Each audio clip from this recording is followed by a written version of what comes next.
मेष लग्न की कुंडली हो और इनके सप्तम भाव में सूर्य स्थित हो तो ऐसे जातक या जातिका अपने से जीवन स्तर में जो नीचे भी रहते हैं उनसे विवाह कर लेते हैं, कभी कभार प्रेम विवाह कर लेते हैं या किसी जाने पहचाने घर में विवाह कर लेते हैं। यहाँ पंचमेश सूर्य सप्तम भाव में हो जाता है लेकिन नीच का होता है, जिसके कारण नीच घराने की पत्नी मिलती है। चाहे वो जीवन स्तर में नीच हो, चाहे वो कास्ट में नीच हो,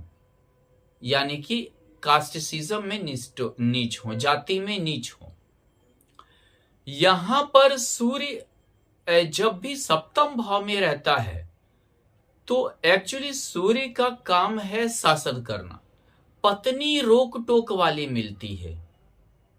बहुत ज्यादा रोक टोक वाली मिलती है, हमेशा सवाल करती है कहाँ गए थे, क्यों गए थे, किस लिए गए थे, इतना पैसा कहाँ खर्च हुआ। एक्चुअली सूर्य का मोटिव शासन करना होता है, तो ये शासन करने की प्रवृत्ति रखने लगते हैं। जब तक इनका प्रेम संबंध रहता है तब तक तो इन स्त्री का स्वभाव अच्छा रहता है, और जब विवाह हो जाता है तो इन्हें उतना कोई प्रेम या रोमांटिक नेचर नहीं रह जाता है। इनके पत्नी का अगर स्त्री है तो इनके पति का फिर उतना रोमांटिक नेचर नहीं रह जाता है। इनके व्यवहार में लगता है कि जैसे कोई अचानक परिवर्तन हो गया, और ये काफी मतलब एडजस्टमेंट में दिक्कत भी होते हैं। अगर यहाँ सूर्य के साथ गुरु हो तो थोड़ा पत्नी भाग्यशाली होती हैं। हो सकता है कि विवाह के बाद कुछ समय परिवर्तन हो जाए, लेकिन घर में किसी अन्य के कारण काफी तनाव होता है। पति पत्नी को अपने कारण नहीं, किसी और के कारण ही घर में तनाव रहता है। घर में जो है लड़ाई का माहौल या समझिए बात विवाद का माहौल रहता है। कोई अन्य यानी पति का कोई मित्र हो सकता है, पत्नी का कोई मित्र हो सकता है, जिसके कारण से तनाव पैदा होता है, या समझिए कि जो जिसको नहीं भी आप जानते पहचानते हैं उनके कारण तनाव पैदा होता है। यहां अगर सूर्य के साथ मंगल हो, यानी कि मेष लग्न की कुंडली में सप्तम भाव में सूर्य के साथ मंगल हो, तो ये एक दूसरे पर इतना आरोप प्रत्यारोप लगाते हैं, गाली गलौज करते हैं, या समझिए कि इतना गंदा आरोप लगाते हैं कि विवाह टूट जाता है, डिवोर्स हो जाता है, बहुत जल्द विवाह टूट जाता है। एक दूसरे को बर्दाश्त करने की इनमें क्षमता नहीं रहती है, ये बर्दाश्त नहीं करना चाहते हैं। एक दूसरे से ये जो है नीचे नहीं होना चाहते हैं, अपनी बातों को ज्यादा ऊपर रखना चाहते हैं, जिनके कारण जो है ये टूट जाते हैं। मेष लग्न की कुंडली हो, शनि और सूर्य की युति सप्तम भाव में हो गया तो पत्नी हमेशा पति के कार्य में, या अगर किसी ऐसे स्त्री के कुंडली में है तो उसका पति हमेशा पत्नी के कार्य में एक लंबा दखल दिए हुए रहता है, हमेशा दखल देता है, छोटे छोटे कार्य लेकर दखल देता है, और ये दखलंदाजी इतनी बढ़ जाती है कि ये डिवोर्स का मामला हो जाता है, ये एक दूसरे से अलग हो जाते हैं।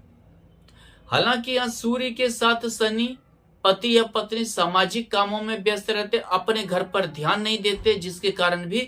काफी लड़ाई होती है, काफी झगड़ा होता है, और अपने घर के कामों में ये हमेशा लापरवाही के कारण होता है, और ये डिवोर्स का मामला बन जाता है। मेष लग्न हो और सूर्य के साथ यहां शुक्र स्थित हो सप्तम भाव में, तो परिवार की लड़ाई इतनी बढ़ जाती है, पारिवारिक दखल इतना बढ़ जाता है वैवाहिक जीवन में कि नौबत डिवोर्स तक आ जाते हैं। यानी कि परिवार का दखल के कारण नौबत डिवोर्स तक आ जाते हैं। दूसरा चीज होता है कि ऐसे में पति या पत्नी अगर किसी स्त्री के कुंडली में है तो उसका पति अगर पुरुष के कुंडली में है तो उसका पत्नी निकम्मा होता है, काम करना ही नहीं चाहता है, कोई भी काम करना ही नहीं चाहता है, जिसके चलते काफी ज्यादा लड़ाई झगड़ा होता है और वैवाहिक संबंध तनावपूर्ण हो जाता है। यहाँ सूर्य के साथ स्थित बुध भी काफी तनाव पैदा करता है, हमेशा बात विवाद होता रहता है, कभी कभी झगड़ा काफी बढ़ जाता है और जो है दूसरे को दखल देना पड़ता है, हमेशा दूसरे को, पारिवारिक आदमी को, पारिवारिक को, पड़ोसी को दखल देना पड़ता है। यहाँ तक कि इनसे पड़ोसी भी परेशान हो जाते हैं और इनकी जिंदगी जो है बिल्कुल खत्म होते चली जाती है।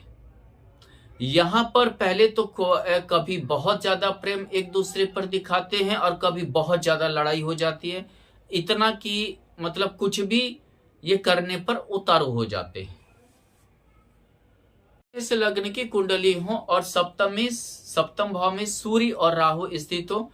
तो पति पत्नी पर एक दूसरे पर भरोसा ही नहीं रहता है।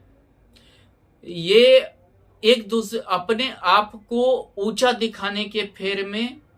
एक तो लड़ते हैं, दूसरा एक दूसरे पर भरोसा नहीं करते हैं, जिसके चलते एक दूसरे को हमेशा अपमानित करते रहते हैं, एक दूसरे को मान सम्मान नहीं देते हैं, एक दूसरे पर हमेशा कटाक्ष करते रहते हैं। मेष लग्न की कुंडली हो, सप्तम भाव में सूर्य के साथ केतु हो तो ये समझिए कि कभी पत्नी मायके चली जाती है, कभी फिर वापस आ जाती है, कब वो मायके चला जाए, कब वो वापस आ जाए, कब वो क्या करे इसका कोई ठिकाना नहीं है, हमेशा लापरवाही रहता है, हमेशा यानी कि पति पर ध्यान ही नहीं देते। अगर पति भी हो तो पत्नी पर वो ध्यान ही नहीं देती हैं, यानी कि कमा के खिलाने का नियत ही नहीं रहता, अगर कमाते भी हैं तो उनके हाथ में कुछ देने का नाम नहीं लेते।